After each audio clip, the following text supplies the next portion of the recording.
been 1 phase, 3 years, and 7 MCU films since I last talked about the MCU villains. My original video ranking them is still the most viewed long-form video on my channel, so this particular video concept has a special place in my heart. So it's time to stop and rank all 59 MCU movie villains from the worst to the best.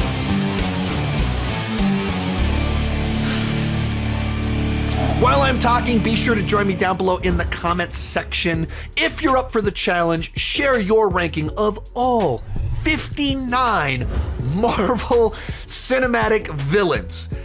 If you're not quite up for that challenge, it's a lot. Took me a long time to make my list. Who are some of your favorites, and who are the ones that you think are the absolute worst? Going into this, I didn't include the TV shows simply because this list was already incredibly large, and TV shows tend to have larger casts of characters, and so the video just would have been too insane if you add in all of the villains that are in the TV shows. And I'm not ranking them based off of power, but based off characterization, intimidation, the impact that they make, all that other stuff, not just who would win in a fight.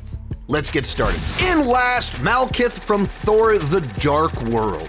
This is a villain without a single memorable characterization. The only thing I know about him is that he's obsessed with the ether, but there's no deeper motivation, there's no interesting characterization, there's no quirks about the performance, there's just nothing there to latch onto to make him interesting. And the thing that's so absolutely insane about this is that the writers on the film, the same exact people that would write Winter Soldier the next year and go on to write Infinity War and Endgame, they wanted Hela as the villain. They thought she was much more compelling, because she is, and the creative committee in New York City refused to let them make Hela the villain because they didn't think that she would sell enough toys because girls don't buy action figures, so they went with Malekith. Not a great plan. How did those Malekith toy sales go for you? 58, Sonny Birch from Ant-Man and the Wasp. And this is kind of just a completely throwaway antagonist in an Ant-Man movie, where there's kind of an interesting idea about this arms dealer in the world of the MCU. Really like Walton Goggins as an actor, but there's nothing more beyond that. Like, just as a character, he's just an arms dealer that is one of the complications in Ant-Man and the Wasp. Nothing intriguing, nothing threatening, nothing menacing, nothing that makes him a challenge for our heroes. He's just the guy that's there, and he happens to be played by an actor that I like. Next, Dar-Benn the Marvels. And this was always a really bad idea for a villain, for the obvious fact that she is a rehash of Ronan the Accuser. And Ronan the Accuser, in the original form, is widely considered one of the least interesting villains in the MCU and the weakest part of Guardians of the Galaxy. So rehashing something that's not very good only gets diminishing returns. It's always worse the second time around. Adding to that, Lee Pace, the actor that plays Ronan the Accuser, is like this 6'5" guy. Like, he's this hulking mammoth. So playing that part is physically imposing. He actually, as a villain, has a presence. Replacing a gigantic, intimidating man with a woman, the one thing that Ronan the Accuser had going for him is lost with the gender swap here. And she's a little bit more cartoonish, and so in the plot, makes absolutely no sense of what they're doing. They're like vacuuming the air out of a planet like we're in the movie Spaceballs. That doesn't make sense. So, just once again, an ill-conceived villain that was continuing an already not very good villain. 56, Yellow Jacket MODOK from Ant-Man and Ant-Man and the Wasp Quantumania. From Ant-Man and Ant-Man and the Wasp Quantumania. This is a character that feels a little bit like a rehash of Obadiah Stane. As a matter of fact, it was. In the original form, very likely because Ant-Man in its original form was being developed side by side with Iron Man during phase 1. And then for a zillion different reasons, it got delayed like 7 years until it finally came out. But it's the same thing, just less intimidating, less interesting. Same arc, same motivation, same everything, just the second time, less intimidating. And then adding to that, they followed it up by like, hey, let's bring him back, and turned him into MODOK, who on a superficial level made me laugh a few times, but it's so far into just the silly cartoon humor that it just undermines whatever did work around the original version. That I thought Yellow Jack was fine, but we're repeating something we already did. But then you add to that, making a joke out of him, and just not a good villain. And at least I die an Avenger. 55, Fake Mandarin Trevor from Iron Man 3. And this is one of the most frustrating ones on the list because it's an example of Shane Black, who is a very creative, subversive action writer, being a little too clever for his own good, where he established this intimidating threat in the original version that's perceived of in the film with the Mandarin, that is this political terrorist that's terrifying and holding the nation hostage, only to subvert expectations. And in fact, he's the puppet. He's just a dumb actor. In which case, whatever was there, he's like, does he even qualify to be on this list? And he's actually a threat in the first half. You're like, oh, this is pretty cool. And then it's like, oh, no, he's a joke. And not just a joke, a fart joke. I wouldn't go in there for 20 minutes. Now, if you've been around this channel for any amount of time, you know that I started this channel because I was driving everyone around me talking about movies way too much. And if you yourself also drive people crazy talking about movies way too much, consider getting one of my I Talk Movies Too Much t-shirts. I have several different designs in my merch store. They come in a variety of different colors, different cuts, different fabric types. If you're someone that wants to join the tribe because you talk movies too much, consider getting one of these shirts. It's also a way to support the channel. The link is down below in the description, or maybe there's a shelf down there that you can click on, all of that fun stuff. But if you talk movies too much, let the world know you talk movies too much. Then we have Shocker, or Shockers from Spider-Man Homecoming. Hey, nothing wrong with the character, but basically he's just a henchman that happens to have ties to the comics, and even loose ties. We're not really playing out Shocker from the comics. We're just doing a very simplistic version of him in this film. And as a henchman, works well enough as the guy that shows up and punches people at just the right moment in time. But there's no like arc here. There's not like a big flashy personality, just a henchman that's mildly memorable. 53, The Leader, Captain America Brave New World. After 17 years, they finally followed up on the Leader tease towards the end of The Incredible Hulk, and it was not worth the wait. And the problem with this character is that he's designed to be the smartest guy on the planet that can just think ahead, and he's got this master plan. He knows exactly what's going to happen. He knows the exact percentage that things will happen. And then he keeps being wrong and outsmarted.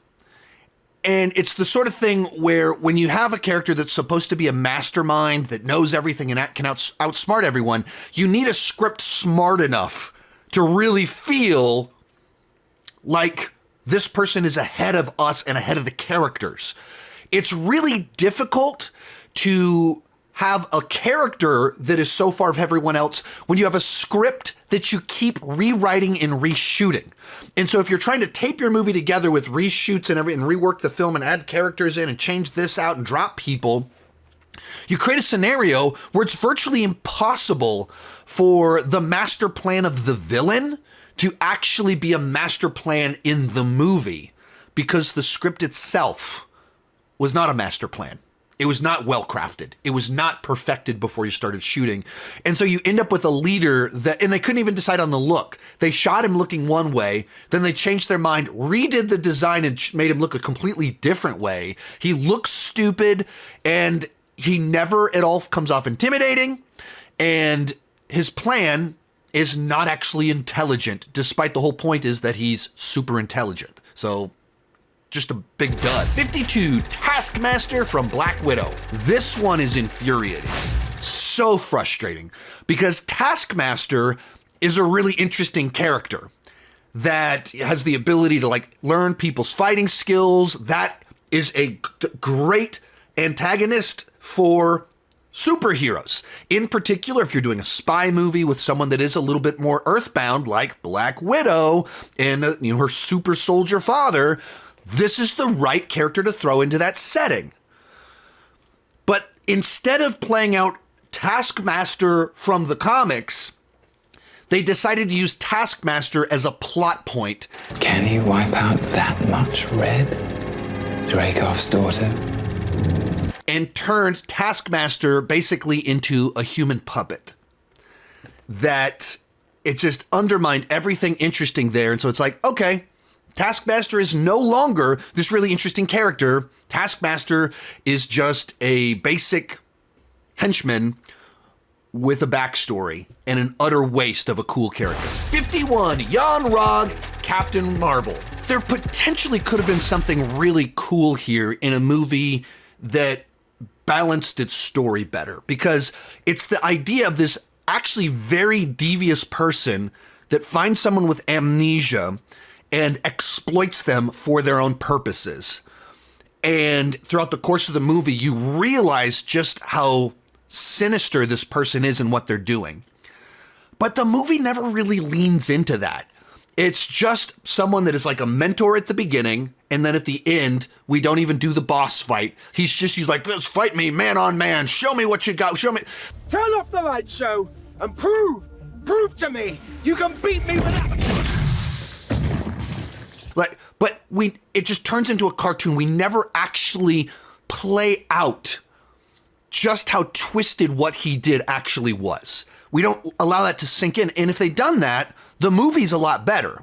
And also the character's a lot better. You got a great actor there, very watchable. But when he doesn't have any particular skill sets, power sets, isn't given any particularly memorable moments, there's just an idea there of a conniving person that's not played out in the movie in a compelling way. Bringing us into the top 50, Deviants from Eternals. Another really interesting idea completely wasted. And this is kind of a recurring theme in some of these ones, kind of on the lower list of the back half of the movie twist reveal that changes your perspective of who the villain is and what their role is in the story. So for the first half of the movie, the Deviants are the villain in the film, that are these monsters, killing people. And then it's revealed there's actually kind of this grander backstory and they're victims in this bigger tale. And once again, there's an idea that we have one thought of who they are, twist, turn, reveal, we rethink everything we thought we knew. And instead of reframing the third act in light of that new information, it plays out straight. Nina, he's trying to go. That we're still fighting the Deviants in the third act, despite completely having a different perception of them by the time we get to the fact that we're fighting them. And it's like, hey, wait a minute, like what? Why aren't you guys fighting together? Like, this is one of the many reasons why I feel like this would have worked better as a TV show. So the Deviants, instead of being just kind of these lingering forces out there that are just a threat, you actually develop that lore and play out the revelations and twists about their actual purpose, who they really are, and what's really going on. And the movie just didn't do that. 49, Supreme Intelligence Captain Marvel. There's a little bit of an interesting idea of this ominous force that's giving instructions to people, giving guidance to people, but in fact is manipulating them. There's something to that that's like very threatening. But when you only have it in the one movie and you don't really go anywhere with it, like it's the sort of thing that if we built this out as kind of this cosmic thing going on for a while, that could have been really cool. But just this is this one-off thing that has been lying to Captain Marvel and is frequently visualized in because it's, who she knows and the authority figures.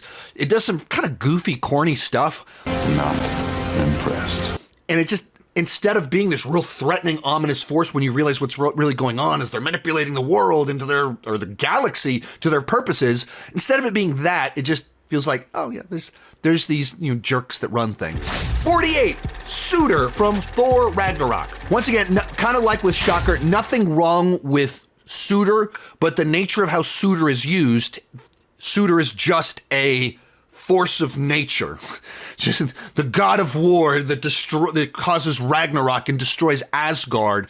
And as that, Suitor serves his purposes. He's introduced at the beginnings, we kind of create a context for it to play out, and then it's just this big hulking force that destroys Asgard. Hey, Suitor did Suitor's job.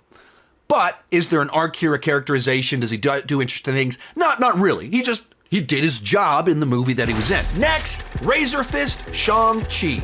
Basically a henchman with a name, played by an actor that, I like to see when he pops up and stuff because he was in the Creed 2.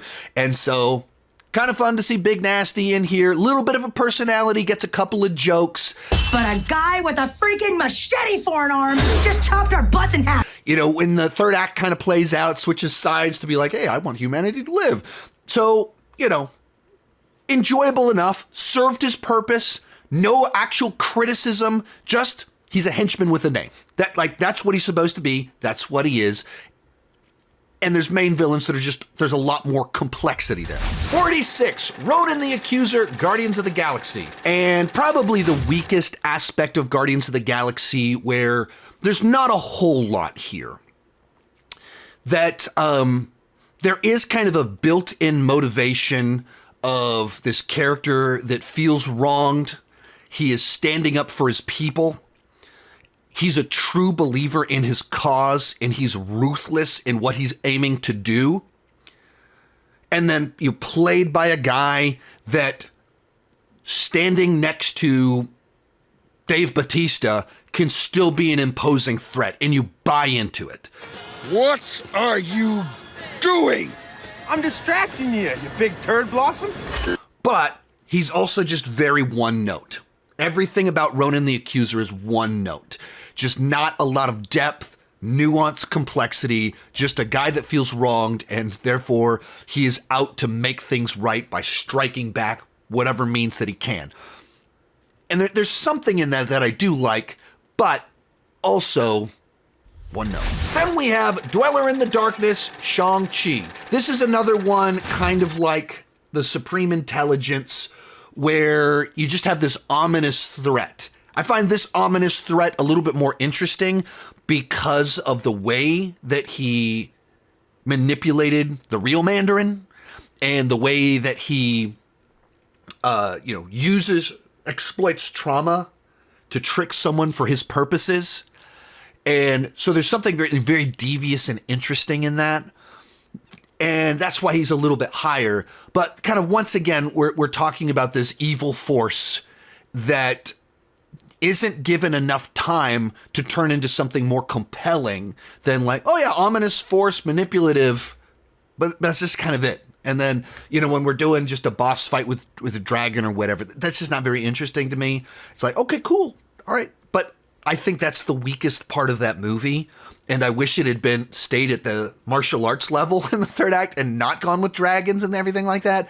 So once again, there's an idea in there that I go, I wish we could have unpacked that lore, and then suddenly this is a much more compelling villain. 44, Sidewinder from Captain America Brave New World. And to some extent, this is another character that is elevated simply because it's played by Giancarlo Esposito, where on page, this is basically not a henchman because he's the leader of the group of people, but he's the side villain, just kind of doing a little mission, stealing something, gets caught, breaks out, or whatever, like the way that I guess he escapes at the beginning and then they catch him later on. But he's just kind of this very small side character in the middle of all this other stuff that's taking place. And so, they're just not I like seeing Giancarlo Esposito. There's something about these organizations, and he's the leader, but that's what I enjoyed about it. 43, Taserface from Guardians of the Galaxy Volume 2. Now, when it comes to Guardians of the Galaxy Volume 2, one of the things that's kind of weird about the film is that each act kind of has a different villain. Act 1, Sovereign. Act 2, Taserface. Act 3, Ego. So he's the villain of the middle act of this film. And he's primarily used as a joke villain, the whole bit about, what's your name? Taserface. And everyone starts laughing. Taserface. The movie itself treats him kind of like a joke. There is a little bit of some intrigue in there of if you've got a group of, basically space pirates, you would have mutiny, you would have betrayals. Kind of represents that texture of what would be in this organization, but he's just like a dumb oaf that decides to turn and try and take charge with a name that quite literally makes him a joke in his own movie. 42, The Sovereign, Guardians of the Galaxy Volume 2. Once again, the Sovereign are the villain of the first act of Guardians of the Galaxy Volume 2, and then they show up again in the third act, just as a little piece of the space battle, and then trickle into part 3. But most of the big time you get to spend with them is in Volume 2, and this is another one of those ones that there's something there that I like. Of the idea of these people that just think they're absolutely above everyone else and cannot stand the idea of being tarnished by lesser beings. But then they're also played so much like jokes, and that line of the seriousness and comedy that you have in James Gunn movies, I think the balance gets out of whack. And so them as a threat and a villain, they literally are doing like a retro analog video game situation with people like going pew pew pew pew doing 80s video game sounds while chasing the Guardians of the Galaxy. So it's played as a joke. They're never handled very seriously, and so they're not menacing, though there's like that kernel of an idea in there that's like, oh, I see what we're going for here. 41, Dormomu from Doctor Strange. Yet another kind of ominous behind-the-scenes villain that implies bigger and grander things, but is only really teased and then shown for like one sequence. And Dormammu's sequence in particular gets very memorable because of the way Doctor Strange is able to defeat him. Dormammu, I've come to bargain. But as you kind of dive into what's the grander story for Dormammu and his villainous schemes and everything, this is nothing like that. He's just, once again, behind the curtain, ominous threat way back here that we know is bad, but they haven't really told the great Dormammu story to do something more with the character. Making our way into the 40s, Whiplash from Iron Man 2. One of our many characters motivated by scorn for Tony Stark. And in his case, there's so much wasted potential here, and I think so much of it goes back to the odd structure of Iron Man 2, where it's a film kind of composed of subplots rather than one main through line. So Tony Stark is never aware that Whiplash is a threat until they're in an action sequence. Tony's out driving his car, and then Whiplash shows up, and Tony thinks he kills him, or he thinks he's dead shortly afterwards. And then you go through the whole middle of the movie, and Tony's off subplotting, learning about his dad and his past, and trying to fix the arc reactor and stuff like that, or fix his heart, the toxicity. Meanwhile, Whiplash is just in a lab building drones and talking about his bird. That's all he's doing. So you have a character that you have an actor with a bunch of weight to him, a character with a motivation that in kind of the intelligence to be a more menacing threat. But when you take that character and have him so far removed from our lead character until we're in action sequences, where once again, Tony realizes, oh crap, there's a threat, I better go save the day. We're literally at the third act. We're literally at the final battle of the movie. And so just a character that I think was horribly misused because they didn't massage the script enough. They didn't get the right script, the story that would give a villain this actual urgency and threat that our hero needs to stop and is imminently trying to stop. That movie's just not designed that way, so Whiplash is just kind of another dud. 39, The Other, the Chitauri from the Avengers. Hey, this is another one. Nothing wrong with the Chitauri, nothing wrong with The Other. They serve their purpose in the film that they are in. And in this case, they're essentially a cannon fodder army for Loki in this invasion. That Loki is the compelling villain, and they are the muscle. That's all they're supposed to do, and in the context of the film, they do a great job of it. But also, you're not super compelled by that guy right there on the scooter. That big worm thing that got punched in the face. Like, there's no backstory here. There's no motivation. And so they're just a fun, memorable, that's why they're above some of these other ones. They're like, you remember the other, you remember the Chitauri, but they're just a memorable cannon fodder army. 38, Kaecilius from Doctor Strange. This is one where I like the idea of a wizard gone wrong and being tempted by the dark arts and Dormomu. He has these little moments all throughout it where I feel like they almost tease the better version of what this could have been. They get the right actor that can be a very intimidating villain with a screen presence. But the movie just doesn't really give that story enough time.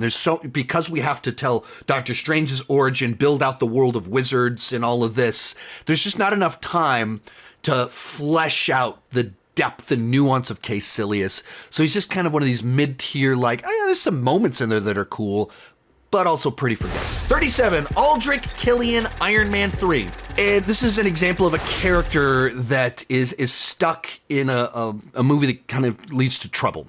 That the first 2/3 of that movie, you're like really invested in Mandarin, the threat of the country.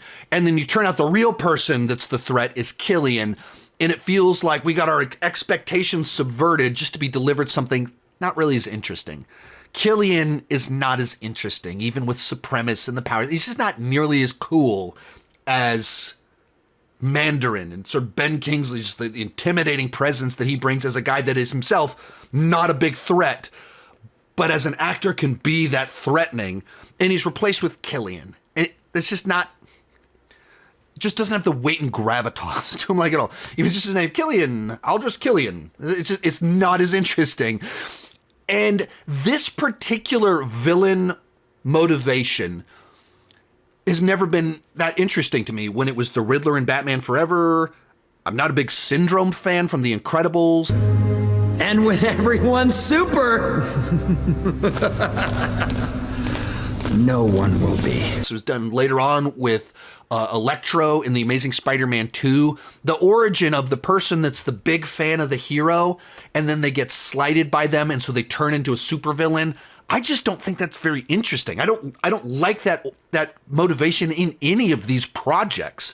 So once again, when it's here and it's for the fourth time in just the Iron Man movies, we have a villain motivated by scorn for Tony Stark.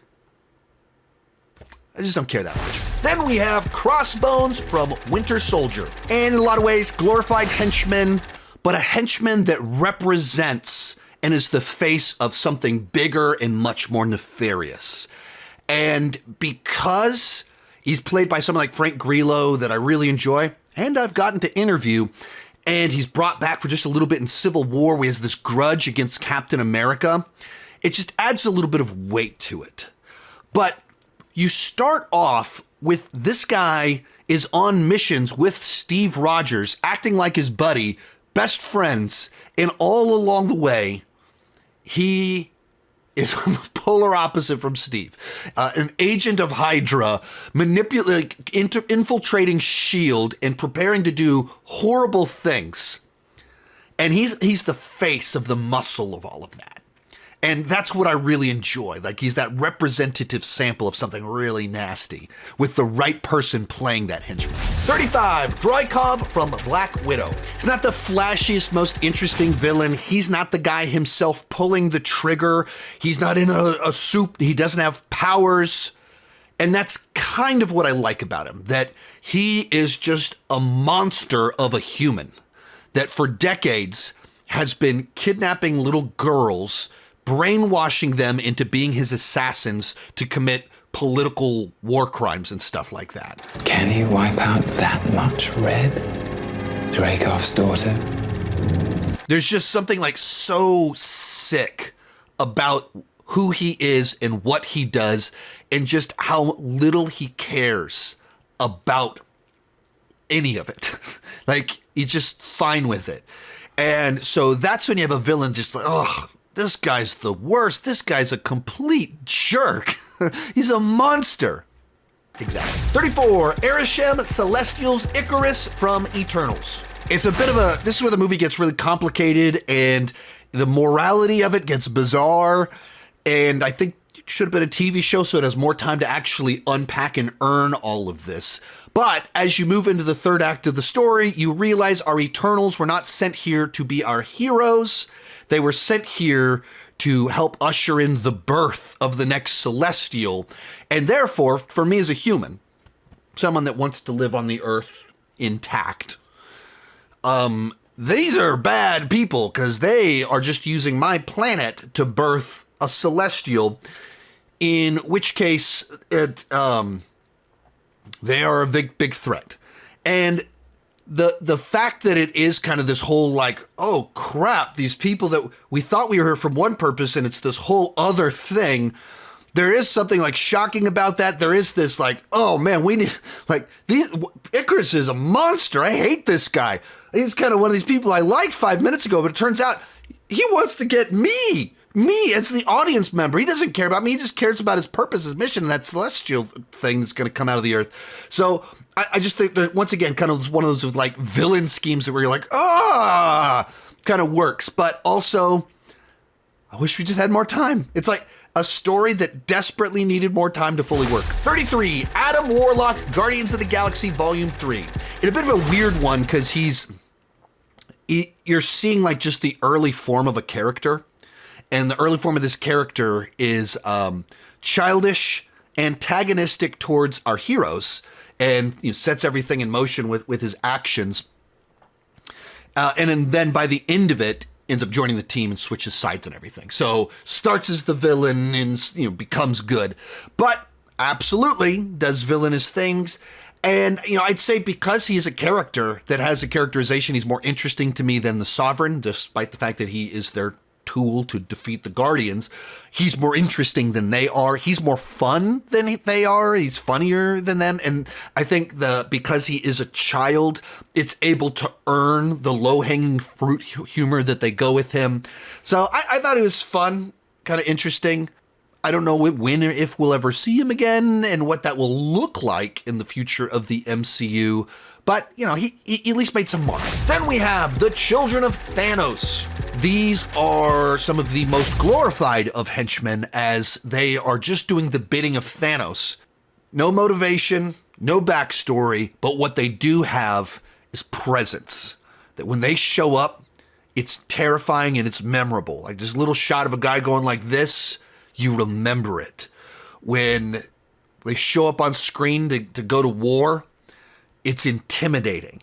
And that's what henchmen characters should have, and they have it in spades. 31, Ghost, Ant-Man and the Wasp, and then Thunderbolts. I suppose this is a character that is greatly helped by her hero turn in Thunderbolts, but as just a single villain, a little bit lightweight as it's a character that it doesn't exactly have the most menacing of threats. She's just trying to do what she needs to do to save herself. And that has consequences for other people. And so she needs to be stopped, but she is villainous. Because she didn't choose to be who she is and she has been exploited, there's a sympathy and empathy that you have towards her as a villain that kind of works. But once again, the thing that kind of elevates her is that she's not truly villainous. She's a person that was desperate, and in desperation, she did villainous things. And that's much more interesting and compelling than certain other characters lower on the list. Into our top 30, Ulysses Klaue, Black Panther, and Age of Ultron. And just a really fun, kind of charismatic side villain. This kind of arms dealer behind the scenes that knows about Wakanda, is making things happen, and played by Andy Serkis, so he just has like a screen presence to him, has a charm to him. Character I wish they hadn't killed off so soon. It seems like there's a lot more that you could have done with him that would have been fun and interesting, but for the little time that he had, he was a lot of fun to watch. 29, Dr. Zola, Captain America the First Avenger, and Winter Soldier. One of these behind-the-scenes madmen that is responsible for so many of the threats and villains in the world of the MCU. He's not the guy killing people. He's not the one pulling the trigger. He's not the physical threat himself. He's the sicko mastermind that was enabling, Red Skull and then leading to the existence of Hydra and these master plans and creating the algorithm where he lives on beyond himself. And those sorts of, like, he's like such a looming threat in a way that actually feels like it has a presence in the MCU. 28, Justin Hammer, Iron Man 2. Another villain motivated by scorn, or in his case more specifically, jealousy for Tony Stark. And I think that's what I like about Justin Hammer, is that he's just a really petty, insecure person that wishes that he could be Tony Stark. As cool as Tony Stark, as smart as Tony Stark, as successful as Tony Stark. So he's desperately trying to find a way to beat Tony Stark. Is that Justin Hammer? Right leg up. How did Hammer get in the game? Arm up. Justin, you're on TV. Focus up. But he's just not as cool or as smart as Tony Stark. And so he keeps failing and getting more and more desperate to the point that he's hiring a supervillain to try and help him make corporate products, thus leading to his own destruction. 27, Mysterio, Spider-Man Far From Home. This is so frustrating. I'm sure a lot of you guys might even have Mysterio top 10. I wish I could do that. There's a lot here that makes it close to being that. That I like Jake Gyllenhaal as an actor. He can be the fake mentor and he can be the over-the-top villain, but sell you on it. The Mysterio sequences are awesome, but they gave him a stupid motivation. Once again, as I've said a zillion times, as I've joked about a zillion times, once again, we have a villain motivated by scorn for Tony Stark. Hit me, baby, one more time. Something very familiar about all this. And then when they elaborate, like, why specifically is he so offended by Tony Stark? It's because he named his technology Barf. Like, why is he so mad at Tony Stark? He named my awesome technology Barf with his acronym. That's it. And then his plan is to pretend to be a superhero so he'll become the lead Avenger. What? So what happens when the next actual threat shows up? You'll fake being a hero and die? Get exposed immediately as a fraud? Like, what on earth is this plan? And so they have the right actor, the right visualization, and the wrong motivation and scheme. Ego, the Living Planet, Guardians of the Galaxy Volume 2. And another one, I just wish I could put it higher up on the list, where I love Kurt Russell, having him as Star-Lord's dad. There's so much about that I love, but the actual story that they used the character, the way that it played out, it just isn't compelling to me. It's just done in such a way that it superficially feels heartfelt in father-son, and in reality, it's just mustache-twirling villain. A guy that I just need to expand and go bigger. I'm going to take over more, and I need you to do me, and I'll do it, and I'll kill your mother, I'll kill anyone, I'll kill all my kids if they're not worthy. But it never feels like we get deeper into it. We never feels like we feel like we're earning any of that. And so it's like a character that, once again, the right actor, a concept that could be really interesting, a specific plot, motivation that just aren't interesting to me. They don't work for me. 25, Gorr the God Butcher, Thor, Love and Thunder. Another one that is like so close to greatness. Even closer to greatness than the two before this, utterly sabotaged by being in the right movie. That the concept of Gorr the God Butcher, a person that feels scorned by the gods. But our faith in you never wavered, and now we await the promise of the eternal reward. He thinks there's an eternal reward. In a Thor movie, being given a weapon to strike back at the gods on a kind of an intellectual level, a philosophical level, is a very compelling motivation in this franchise, where you can explore the problem of evil in a thrilling superhero story.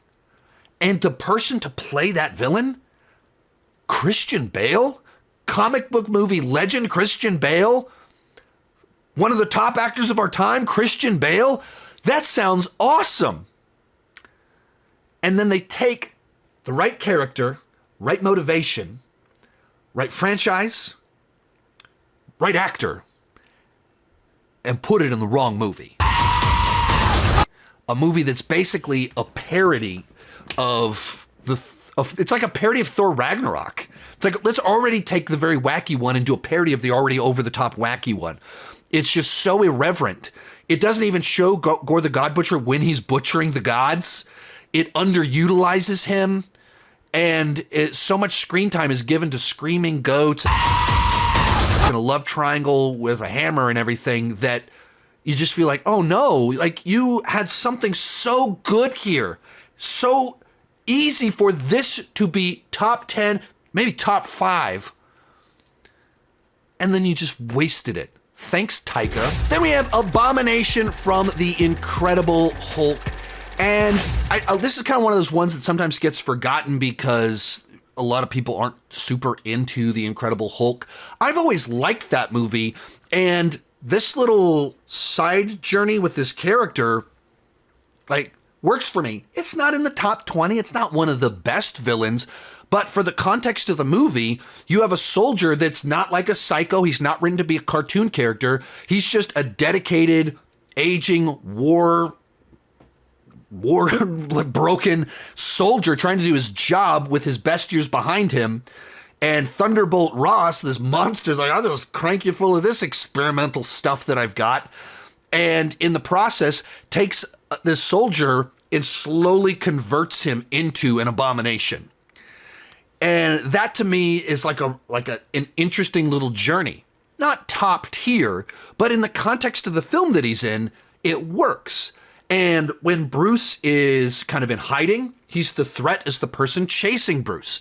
And then when we move into the third act and we need a boss fight, this is one of the best just boss fights in the MCU. You can't keep having Hulk do these sorts of deals, but the idea of these two Hulks duking it out and using cars as boxing gloves and swings and chains at each other, it's a cool boss fight. 23, Alexander Pierce, Captain America, the Winter Soldier. This is one I used to have higher up on the list, and I like the idea of him being higher on the list, but as a character, he just doesn't make enough impact. It's like he, in terms of importance of the behind the scenes of this evil person that has been manipulating and taking over S.H.I.E.L.D. is like super important. I love all of that. And I get acting legend Robert Redford to play the part. You know, the movie's taking influence from these 70s political thrillers starring Robert Redford, and they put Robert Redford in this movie in the role of the villain, the guy behind the scenes making all this evil plan, making the whole evil plan happen. Love all of that. But he's also just not a guy that, as a character, he doesn't pop. And so that's where it's like, I love having these characters that are, they're not a hulking monster. They don't have a robot suit. They're just the person that's been moving the levers to manipulate all the stuff that's really important. And he's the one at the center of it. 22, Cassandra Nova, Deadpool, and Wolverine, or our alternate version, evil Professor X of sorts. And, you know, for the movie that she was in, she served her purpose of being just this really twisted, evil person that has fun killing people and is super powerful. And if you took Charles Xavier's abilities and gave them to a nut job, what sort of insanity would take place? And it's in an R-rated movie where you can really play that out in the nasty version of it. That's what you kind of get in this movie. And it works. She fits the film that she's in. And I would say that she's, like when you think about that movie, she's kind of overshadowed by everything else, that you don't stop to think about the plot. You don't spend a lot of time thinking about who the villain is. You kind of think about this other stuff. But that doesn't mean that she's not doing a good job. She's just in a movie that just has so much entertainment value with all this other stuff that she kind of gets lost in the mix. 21, the Red Skull from Captain America, the First Avenger. And every time I'm making this list, I find it weird how low the Red Skull is on the list, because the Red Skull is such an iconic Captain America villain, and he's played by Hugo Weaving, legendary, iconic actor. And there's nothing wrong in the performance. Of course, he's memorable in so many regards, but in the movie, I find the Red Skull stuff to be the least interesting stuff in the film. So he's kicking off Hydra. He's given a solid performance. He's of course memorable. He's working on our scheme and kidnapping Bucky Barnes, setting up the Winter Soldier, like all this stuff that's really good. But it's the least interesting when he's on screen. It's the least interesting stuff in the movie, and so I have to factor that into where he's placed in my list. Bringing us into the top 20, Mr. Paradox, Deadpool and Wolverine, our evil TVA agent. I found this guy to be more memorable than Cassandra Nova. Cassandra's probably more overtly our bigger villain in the story, and of course has all the big powers and everything, but the sniveling bureaucrat, a guy with no compassion, manipulating everything and everyone to get a promotion at the TVA, I found that to be the slightly more interesting character, the more memorable character in Deadpool and Wolverine. And so that's where I kind of edge Mr. Paradox a little bit above Cassandra on the list. 19, Hela from Thor Ragnarok, the villain that the writers of Thor the Dark World wanted to use, but were told no. There is 40 spots of difference between the character that they had to go with versus the one that they wanted to use, because Hela is a far more interesting and compelling villain where kind of reveals Odin's dark past. He always seemed a bit of a shady character, and you really see just how troubled of a past he had. And so you bring in his daughter, the goddess of death, and she's got all the crazy powers of a member of Odin's family and none of the morality or worthiness of a Thor. And what do you get? Absolute chaos and destruction. And ultimately, literally through the course of everything that takes place, you get Ragnarok, the destruction of Asgard. And you get Cate Blanchett to play her, and she's just having so much fun, just kind of chewing up every scene, enjoying being this villainous character that feels wronged and at the same time feels wronged because she was sidelined for being a very dark person. Next, Galactus, the Fantastic Four First Steps. Finally, we get a comic-accurate Galactus in the MCU. And while he's not fully elaborated on, we're not giving a ton of backstory on him, he's not designed to be a sympathetic villain or anything like that.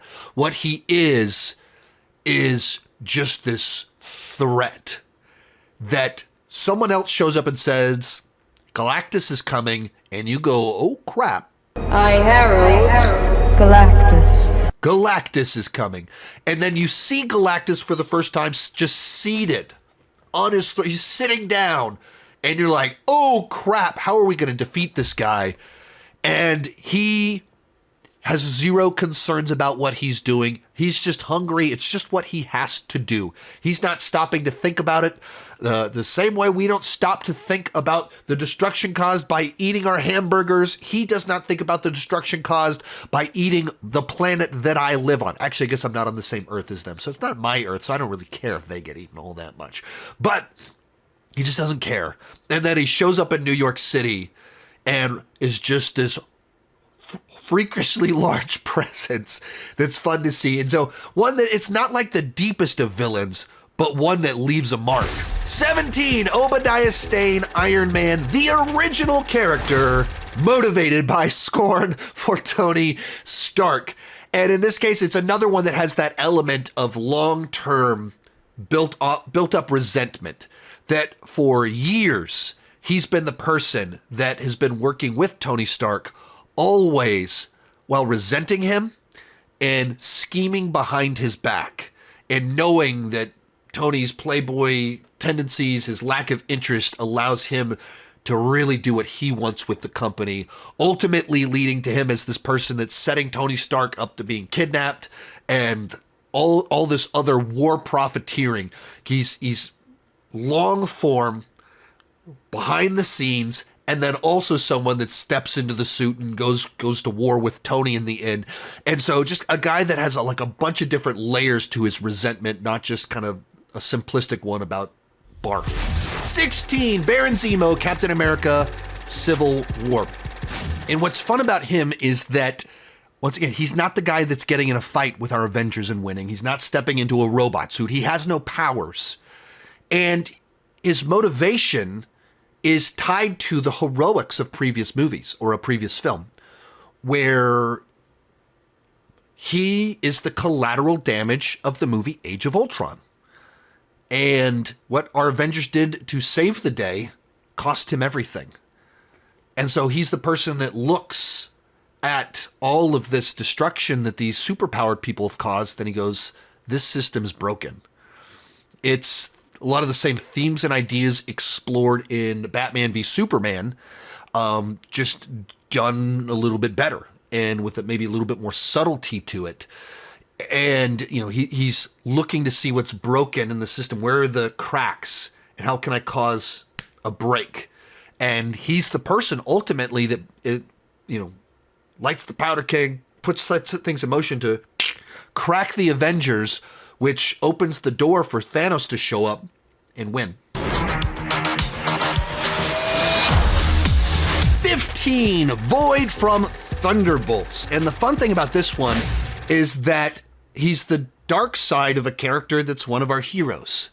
That we have a movie that's looking into mental health and purpose and depression, and you use that as what the villain is, that he's the darkness inside of all of us, or he can bring out the darkness inside of all of us. He's literally the darkness inside of one of these characters, that when that comes out, it's utter destruction. And so there's something in that of a character that is a visual manifestation of the themes of the movie, and what he does, the way that he does it, kind of pulling people into this nightmare reality that loops of their worst traumas. It's just something different and interesting. 14, Namor, Wakanda Forever. And what I loved about this one is that it makes for an MCU film that's about two warring kingdoms, Wakanda versus this underwater kingdom, that feel like outsiders and they feel wronged by the surface dwellers.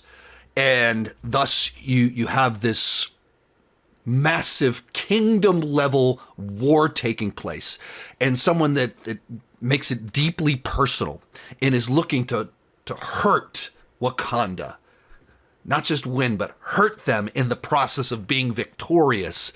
And so there's a personal nature to it. And so I think not nearly as well developed, and thematically, I don't think it is cohesive as what Ryan Coogler was able to do previously, but bringing in some outside ideas to add extra layers and subtext to kind of what's going on just adds an extra flavor to it. 13, Kang from Ant-Man and the Wasp, Quantum Mania. This is a tough one to know where to fit, because Kang was like the character that was supposed to be a top 5 and then got cut off. We're like teasing and implying something really big and like sabotaging the character as is. So what did we get? We got an introduction in Loki that created the ominous, menacing version, the behind the scenes guy that is controlling the sacred timeline and discussing what could happen if the sacred timeline is broken, and this battle of Kangs for power of the timeline happens. And so you're setting up this really great threat that's ominous and big and like, oh crap, the multiverse saga, I see what we're doing here. And then we do Ant-Man and the Wasp, Quantumania, and we finally get Kang the Conqueror. And in the quantum realm has taken control, and we're doing this empire, Star Wars like empire in the quantum realm. And so you see him as this threatening dictator. All of this feels like, yes, we're starting to kind of build this great thing. We tease the Council of the Kangs, but also, a bunch of ants run at him and he's defeated by Ant-Man and his team. And so it's like you cut the legs off of the threat there. Like, if Ant-Man and some ants can defeat him, why do we need all of the Avengers? Now, we understand there's a lot of them, but you did your big threatening introduction and you did a bunch of stuff that made me go, oh, and then you also undermined all of it and created a scenario where it doesn't seem like he's an Avengers level threat with what you did, and then they abandoned the plot line. or they closed it out, I guess, with, Loki season 2, theoretically. Then we have Silver Surfer from the Fantastic Four First Steps. I felt like Silver Surfer was the kind of MVP, or maybe the surprise character of that film, where shows up, she's a villain, came to Earth, said, hey, you guys are all gonna die, and is constantly doing the bidding of Galactus up until late into the movie, but all along the way is done with so much nuance that it becomes a sympathetic character. Like, just even like, it's even the thing that Johnny picks up on. People are writing him off. Oh, the naked space lady on a surfboard. Johnny loves girls in space. Like they joke him kind of right off with Johnny saying, but like built into it is this character that, while she's doing Galactus's bidding, she hates it and hates who she is, and feels all the weight of it. But it's so locked into, I have to do it. Just she continues, and there's just something like compelling about that. And then of course you have the turn at the end that, through Johnny connecting with her, has that turn to make the choice to stop Galactus in the end and stop Johnny from sacrificing himself. 11 Valentina de Allegra. 11 Valentina Allegra de Fontaine. And I just kind of love these types of villains where she's the Amanda Waller of the MCU, the person that is in, government position that, on the guise of protecting us, is actually involved in really, really shady, villainous, covert activities, and is nefarious, is self-serving, lacks any sort of reasonable moral compass. And in some sense, sometimes she is kind of on the right side, but overall, what she's doing functionally is extraordinarily villainous, and especially in the context of Thunderbolts, she is the person that is doing evil things that need to be stopped in the film. And I just enjoy these types of characters, and she's played with a lot more pizzazz and personality than some of the other characters like this.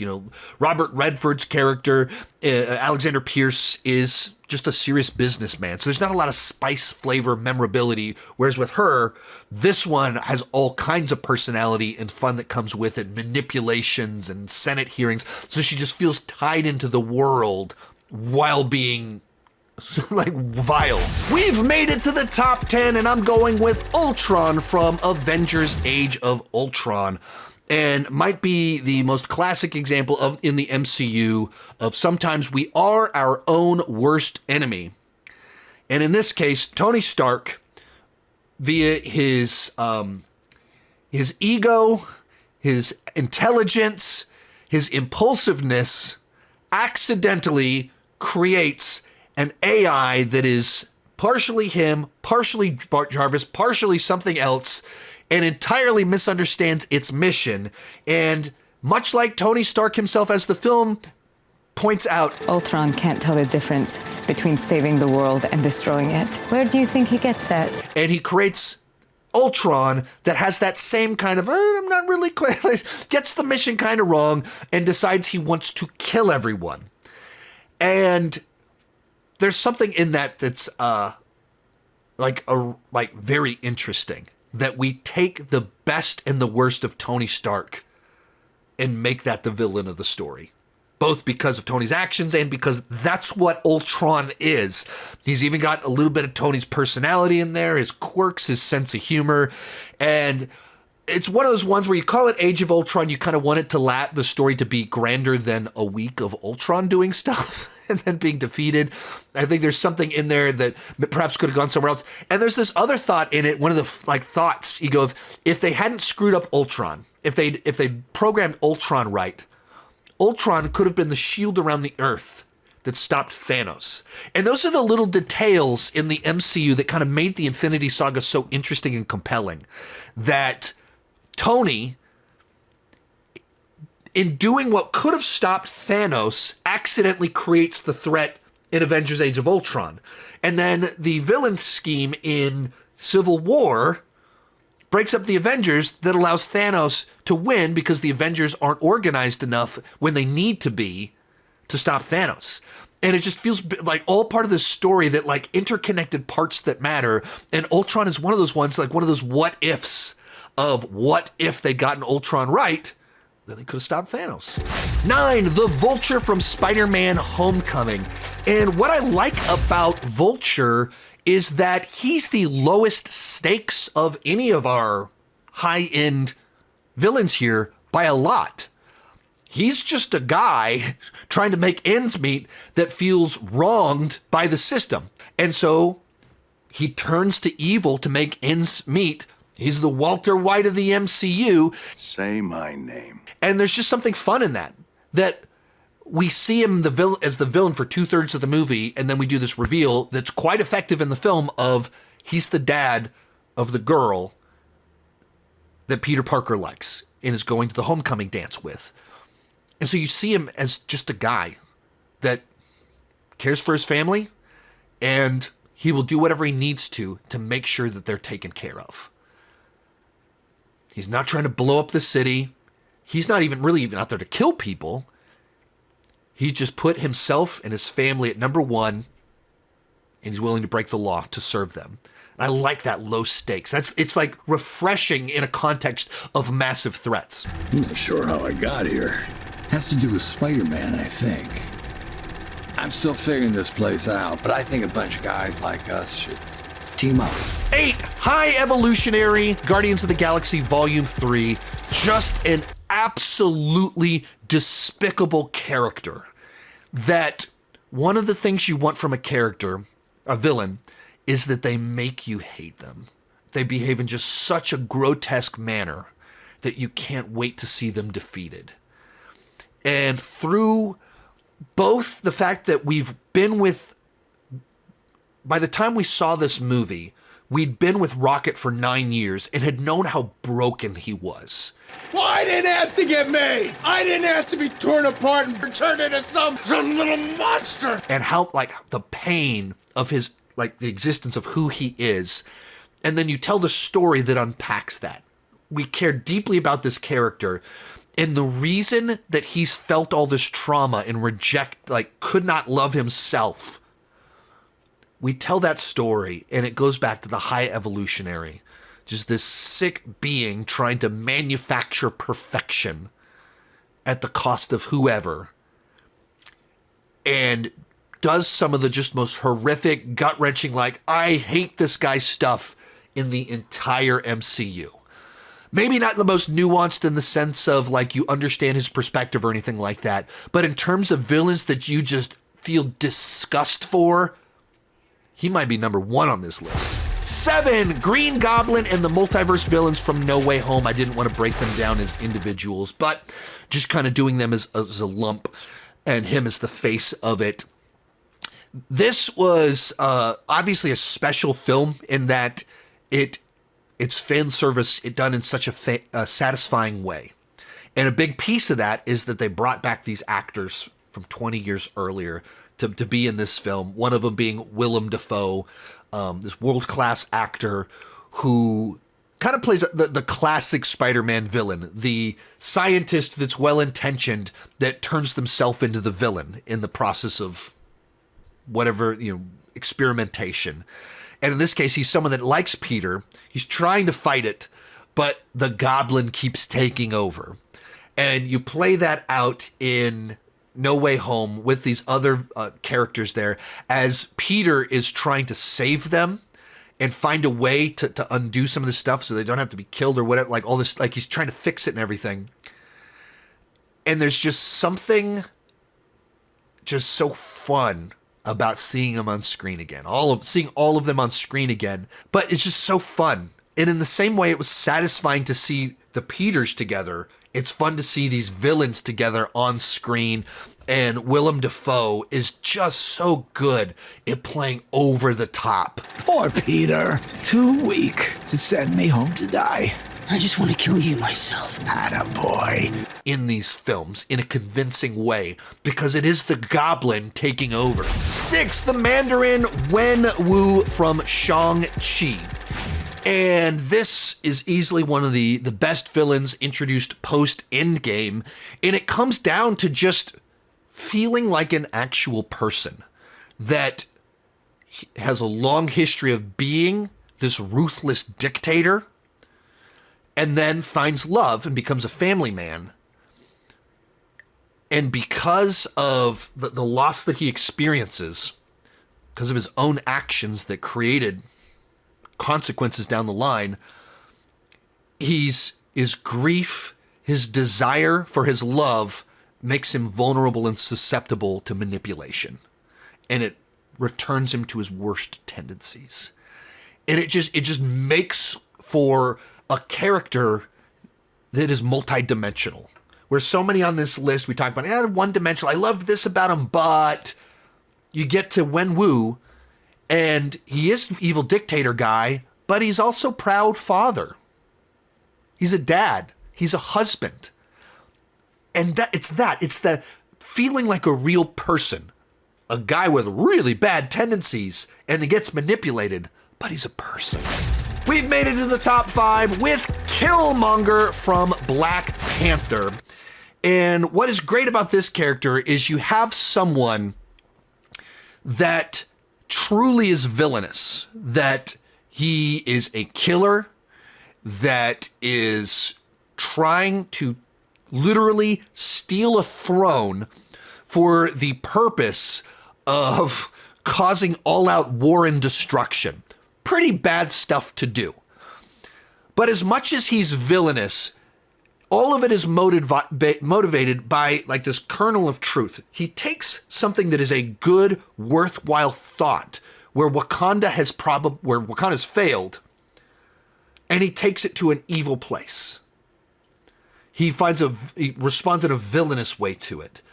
But in his interactions with T'Challa takes that truth and is able to take it to a good, heroic place. He's a villain that needs to be defeated, but he also won a moral high ground to empower Wakanda to be a better nation that serves the world. And that's where you have nuance, depth, subtext kind of all happening at the same time, while having a cool villain that, we're doing the Lion King in the world of the Marvel Cinematic Universe, except our Scar actually has some kernel of truth in his motivation that there's something very cool in that. In 4th, the Winter Soldier from Captain America, the Winter Soldier. And Steve Rogers must face off against his best friend. That the person that defended him when he was weak, he needs to now defend from what he's been turned into. And it's just like, it's the perfect Steve Rogers villain. And context for conflict for Steve Rogers of you have someone that is so deeply loyal to the people that he loves and cares about. And the person that he cares about the most is still alive and is being used, quite literally manipulated into being what he fought against. And it's being done by, essentially, the institution that Steve Rogers has been fighting for. That, like, when you think about great villains, they're supposed to challenge our hero in compelling and interesting ways. And that's what the Winter Soldier represents. It's personal. He's a threat on the right scale for our hero. Our hero needs to defeat him, but he doesn't want to kill him. He wants to restore and redeem him. And it's our hero fighting against the institute that he's dedicated his life to serve. Perfect everything. It's exactly what all of it is supposed to be. And in the context of we got to know Bucky beforehand, we get to know Bucky afterwards. And so we get to see him being manipulated. It's great stuff. Real quick, before I give you my top 3, remember to join me down below in the comments section. If you're up for the challenge, share your ranking of all 59 MCU movie villains. Or, if that's a little bit too much, I understand if it is. Who are your top 5 favorites? Who are the worst villains in the MCU? Also, I'm doing a bunch of these videos. A few days ago, I already ranked all of the movies and TV shows. I'm going to be doing the heroes, going to be doing the final battles, and I've already done a zillion other rankings, all the different directions and all that fun stuff all around here. If you like this video, there's a lot more like it on this channel. In third, Wanda, the Scarlet Witch, from Doctor Strange and the Multiverse of Madness, Age of Ultron, and many other projects. And what makes Wanda such a great villain is that she never intends to be a villain. And while many of the projects where she is the villain aren't, generally speaking, some of the best MCU projects, she's an interesting character. And she's compelling. In particular, because we have all the other stuff too. We've seen the best of her, and we've seen the worst of her, and we know the tragedy that leads her consistently to turn to evil. She's introduced as a villain, working with the Ultron's army to try and hurt Tony Stark. Where's this coming from? The trauma of her childhood. That she was hurt by Stark weapons, so she wants to hurt Stark. And then she loses Vision. I can't feel you. And it sends her off in her desperation, literally takes his town hostage, where she becomes emotionally attached to fake children that never existed, and just descends into like what's the madness? Really, it's the madness of Wanda as a person whose life is defined so much by her trauma that she was never able to overcome it in a healthy fashion. There was a time for a window where she was good, where she had vision in her life and stability and purpose. But outside of that, the trauma drove her to her worst instincts. Our runner-up, Loki, from, the entire MCU. But he's the villain in Thor and the first Avengers movie. And just kind of a classic multi-layered character. That he's introduced as the jealous brother who's the weird outsider. Dad, Odin, was the captain of the football team, so he favors Thor, his son that's the captain of the football team, and he never fully knows what to do with his other son, who's the weird goth kid. That captain of the football team, jock guy, doesn't know what to do with that guy over there.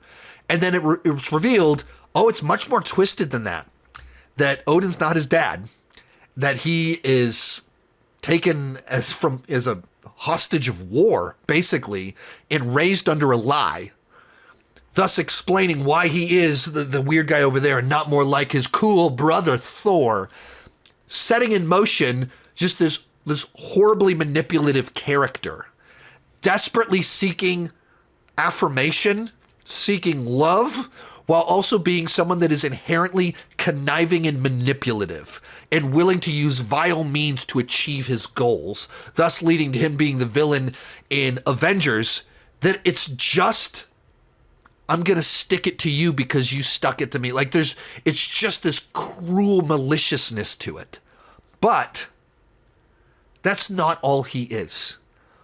As Thor accepts him, forgives him, as their mother dies, there's a character there. He's not just the mustache twirling version of himself. There's multiple layers to him. Now, of course, you can start tying in the Loki TV show where you get like a full-blown redemptive arc that this character, utterly lacking in purpose at the beginning, that turns him villainous in wanting to find something significant to do and not getting the affirmation from his father, turns to being a villain, finds his glorious purpose eventually. And you just get one of the best arcs in the MCU. But our number one villain, I gotta go Thanos in Infinity War and Endgame and a few other projects. But this was the character that was the main villain of the Infinity Saga, that was manipulating elements all along the way, trying to collect the Infinity Stones for the purpose of wiping out half the galaxy. So when it comes to which villain had the biggest threat, wanted to do the most villainous thing, it was Thanos. But also, in Infinity War, because all of our heroes were established in previous movies, the runtime of that film could be given to Thanos to develop him. We don't need to develop Tony Stark in that film. We develop the villain and give us the backstory of this person that has an insane villainous scheme. But it's coming from a place of tragedy and someone coming up with a bold strategy for a potential legitimate threat.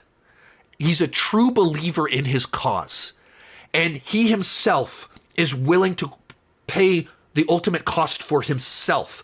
That which he values and loves the most, he's willing to give it up for the purpose of this cause. What did it cost?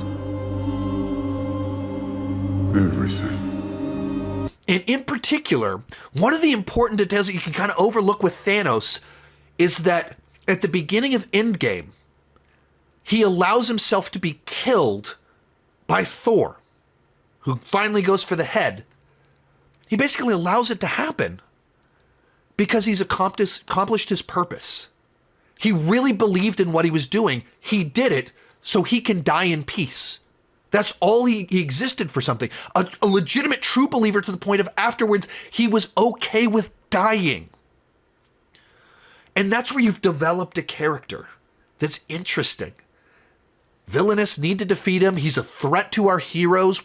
Without the gauntlet, he's still beating up Thor. Or I guess, you know, some of it when he battled Thor, but like he's able to beat up Thor, defeats the Avengers, but also a sympathetic character while being wholly villainous.